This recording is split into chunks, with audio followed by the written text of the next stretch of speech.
Assalamualaikum warahmatullahi wabarakatuh. Kembali lagi di podcast Ngopi Main, ngobrol pendidikan untuk masyarakat Kebumen. Kali ini kita akan membahas tema tentang peran life skill dalam perkembangan remaja yang sehat, cerdas, dan ceria. Oke teman-teman, jadi pada podcast kali ini kita akan bersama dengan narasumber yang sangat istimewa, yaitu dari Duta Literasi Kabupaten Kebumen. Oke, bisa nih memperkenalkan diri terlebih dahulu. Oke, halo semuanya, aku Nabila Jeng Indriana, biasa disapa dengan Nabila. Aku berasal dari Duta Literasi Kabupaten Kebumen tahun 2023. boleh diceritain nggak sih Nabila ini tahu Duta Literasi dari mana dan dapat informasi dari mana? Oke, aku pertama tahu Duta Literasi Kabupaten Kebumen ini waktu itu dikasih tahu oleh salah satu guru SMA Negeri 1 Kebumen. Pada saat itu aku lagi lomba FLS 2N dan waktu itu Bu Homshi tepatnya, Bu Homshi langsung kontak aku dan bilang untuk join di Duta Literasi Kabupaten Kebumen ini. Nah sebetulnya karena sebelum Bu Homshi ini ngasih aku informasi, aku sempat sharing-sharing terkait karya literasi aku. Jadi Bu Homshi kayak, wah tahu nih Nabila punya potensi di literasi. Nah di situ, jadi Bu Homshi langsung ngasih aku informasi dan di situ aku langsung join dan daftar. Gitu. Jadi sebelumnya sudah memiliki kemampuan untuk literasi yang betul. sangat tinggi ya.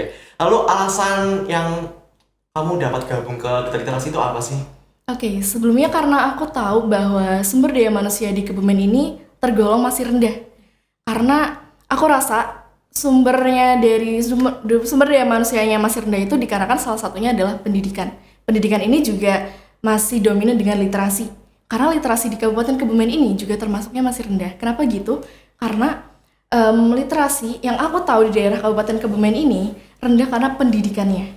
Karena rata-rata pendidikannya itu hanya sampai lulusan SD, bahkan mungkin hanya sampai kelas 7, yaitu kelas 7 SMP. Oleh karena itu aku rasa ketika aku bisa menjadi salah satu pelopor, salah satu istilahnya sebagai salah satu orang yang bisa membangun literasi di Kabupaten Kebumen ini untuk menjadi lebih meningkat.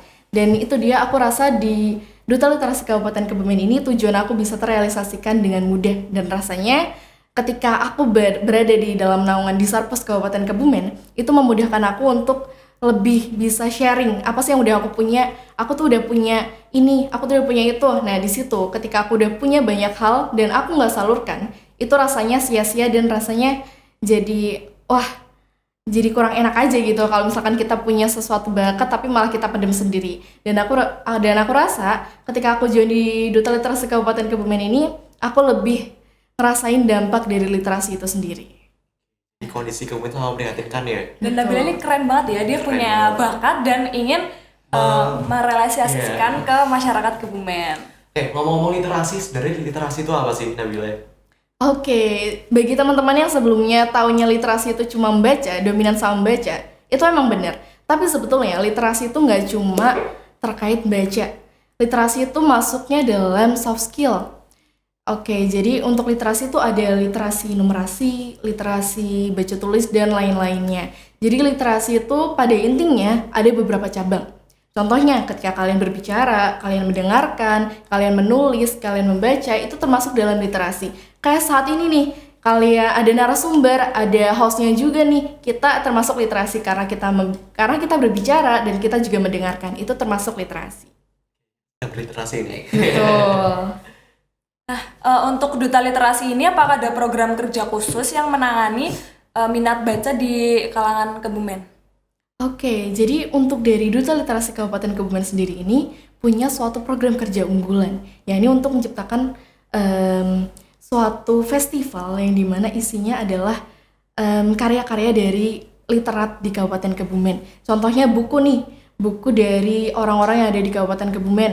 Kita juga sebenarnya ada kolaborasi dengan perpustakaan jalanan, yang mana perpustakaan jalanan ini udah marak banget, setiap malam minggu ada dong. Kalian tahu nggak sih? Iya, tahu. Setiap malam minggu tuh pasti ada di Jalan Soekarno-Hatta maupun di alun-alun juga ada kan. Jadi kita kolaborasi dengan mereka untuk menciptakan sebuah inovasi kepada masyarakat umum. Tapi untuk selain dari program unggulan organisasi ini, kita juga mengadakan suatu program dari individual. Contohnya sendiri nih, diri aku sendiri. Aku itu menciptakan sebuah program untuk menciptakan sebuah podcast. Dan podcast ini aku lakukan di sebuah aplikasi yaitu di Spotify. Tapi kebetulan karena belum launching, jadi masih kita tunggu. Dalam isinya itu aku berfokus untuk membahas terkait perkembangan teknologi, perkembangan sumber daya manusia, perkembangan literasi yang ada di Kabupaten Kebumen dan Indonesia. Jadi jangkauannya itu emang kita tujukan untuk remaja dan untuk masyarakat yang sebetulnya belum terdampak dengan literasi. Karena dalam podcast itu kan seperti yang udah kita bahas tadi bahwa sebetulnya literasi itu nggak dominan sama membaca aja, tapi berbicara dan mendengarkan itu termasuk dengan literasi. Gitu. Teman-teman jangan lupa nanti nonton ya jika sudah podcastnya muncul, ya sudah launching. Lalu fungsi dari literasi sendiri itu apa sih bagi remaja? Karena kan Indonesia saat ini kan sedang prihatinkan kan mengenai literasinya dan sedang mengejar agar literasinya semakin meningkat. Lalu fungsinya itu apa sih sebenarnya? Oke, sebenarnya tadi udah dibahas loh sama Jonathan untuk apa? Untuk meningkatkan. Ya, meningkatkan benar. Literasi ini sebetulnya adalah kemampuan diri sendiri, sendiri untuk meningkatkan. Ketika kalian punya sebuah value atau nilai dalam diri kalian sendiri, itu bisa kalian mulai dari literasi dalam diri kalian sendiri. Contohnya nih, kita jadi duta, kita juga harus punya sebuah value dalam diri sendiri. Kayak misalkan kita harus punya kemampuan berbicara, public speaking itu termasuk literasi. Terus kita juga bisa untuk mendengarkan orang lain, kita bisa untuk untuk mengangkat diri sendiri, value diri sendiri itu dulu adalah sebuah literasi. Jadi fungsi dari literasi adalah sebetulnya untuk mengangkat sebuah value, untuk juga menjadikan diri kita sendiri adalah orang yang memiliki sebuah nilai di mata orang lain. Dan juga literasi, kalau misalkan kita bicara dalam lingkup yang umum, literasi itu sebetulnya adalah sebuah pondasi. Contohnya saja nih, kita pada 2045 kita akan merasakan sebuah bonus demografi. Bonus demografi ini kita bisa lakukan dengan literasi yang pertama. Karena yang harus kita mulai sebagai generasi yang luar biasa. Karena kan nanti 2045 adalah kita sebagai calon-calon pemimpinnya. Jadi kita harus punya literasi yang tinggi. Oleh karena itu, sebagai kita penopang bangsa Indonesia, kita juga harus menopang diri sendiri dulu. Jadi itulah fungsi literasi yang sebenarnya. Oke, jadi literasi itu bisa untuk meningkatkan value diri kita. Nah, salah satunya juga ada namanya life skill, ya betul kan? Betul. Jadi literasi ini juga merupakan bagian dari life skill. Untuk life skill sendiri, apakah Nabila tahu apa sih hubungannya literasi dengan life skill dan bisa dijelaskan apa itu pengertian life skill? Oke, teman-teman, jadi sebetulnya life skill ini adalah tergabung dari dua cabang, yaitu ada hard skill dan soft skill.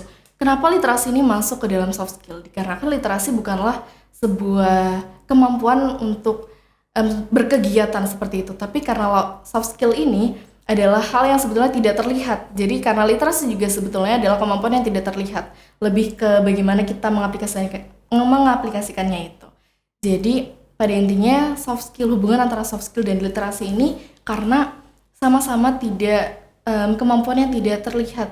Dan pada intinya untuk life skill ya, pengertian life skill itu adalah kemampuan kita untuk hidup, bagaimana kita untuk menjalankan kegiatan sehari-hari dan bagaimana kita untuk beradaptasi dengan lingkungan, itu juga termasuk dalam life skill. Karena life skill itu sendiri adalah bagaimana kita mampu untuk menempatkan diri kita untuk bersosialisasi dengan orang lain, untuk berinteraksi, dan itu bisa berkorelasi dengan literasi. Kenapa gitu? Karena salah satunya lagi, kita kembali ke awal lagi nih, ketika kita berbicara, ketika kita mendengarkan, itu adalah sebuah bentuk dari literasi. Nah, ketika soft skill atau life skill ini dilakukan, itu memerlukan sebuah literasi, karena kita juga harus tahu ketika kita menempatkan diri kita, ketika kita interaksi kayak gini nih, kita juga perlu mendengarkan, kita perlu berbicara. Dan untuk berbicara, kita harus tahu ilmunya. Jadi kita baca dulu, itu jadi peranan dari literasi dan juga hubungannya dengan life skill gitu. Oke, benar banget ini. Jadi bagi teman-teman di kehidupan saat ini itu kita tuh tidak cukup jika kita hanya SMA lalu kuliah S1 saja, tidak cukup jika kita tidak punya hard skill atau soft skill, yakni lingkup soft life skill. Iya, betul. Nah, jadi kalian harus memiliki life skill sebagai modal kalian untuk bekerja di masa depan. Betul, bener ya, Nun? Betul. Okay. Jangan lupa nih ya remaja di Kebumen juga, jangan lupa kalian temukanlah jati diri kalian yang sebenarnya. Temukanlah apa yang kalian minati, apa yang kalian sukai tanpa paksaan sehingga itu bisa menjadi life skill kalian. Oke, yang terakhir, apa Nabila boleh kasih pesan untuk remaja di masyarakat Kabupaten sana? Kebumen maupun di yang secara luasnya? Biar bisa meningkatkan life skill dan cara biar kita bisa percaya diri selalu. Oke teman-teman, sebelumnya karena kita udah tahu nih isi-isi podcast kita hari ini benar-benar sangat berbobot dong. Jadi untuk kita meningkatkan life skill dan juga dari isi life skillnya itu sendiri, untuk kita berpercaya diri juga kita harus punya yang namanya, kembali lagi ke value diri. Kita harus punya value. Ketika kita udah punya value, kita bisa buat percaya diri. Ketika kita udah punya kemampuan entah itu hard skill maupun soft skill, kita pasti akan percaya diri. Semua hal itu berkorelasi sehingga rasanya apabila kita nggak punya life skill, rasanya kalau misalkan kita mau punya value diri juga itu susah. Karena sebetulnya dari diri kita perlu untuk mempunyai suatu pengembangan. Jadi kalau kita nggak punya pengembangan itu sendiri, rasanya kita sulit untuk mendapatkan kepercayaan diri. Jadi kalau kita interaksi sama orang rasanya nggak enak nih, jadi canggung, jadi nggak optimis gitu. Jadi pada intinya buat teman-teman semua, ayo bersama kita menjadi pemuda pelopor bonus demografi 2045 dengan life skill yang baik dan juga kemampuan berbicara, kemampuan literasi yang baik. Itu yang akan menopang diri kalian sendiri, yang nantinya akan kita menjadi penopang bangsa Indonesia. Oke, benar sekali, pesan yang sangat berbobot juga ya. Oke, sebelum kita menutup, boleh nih kita jargon terlebih dahulu dari Duta Literasi. Oke, jargon dulu ya dari aku dulu nih. Ya, boleh. Oke, jadi jargon dari Duta Literasi itu gini teman-teman. Salam literasi, literasi di hatiku. Gitu. Coba dulu. Salam literasi, literasi di hatiku. Oke, sekarang yang genre. Oke. Belajar dulu atau langsung? Langsung udah tahu. Langsung ya? Oke, langsung aja deh. Oke. Salam genre. Salam remaja genre. Sehat, cerdas, ceria. Genre Indonesia. Saatnya yang muda yang berencana. Oke, terima kasih kepada Nabila yang sudah menjadi narasumber pada podcast kali ini. Jangan lupa untuk teman-teman semua subscribe, like, dan komen podcast Ngopi Main SMA Negeri 1 Kebumen. Dan terima kasih. Wassalamualaikum warahmatullahi wabarakatuh.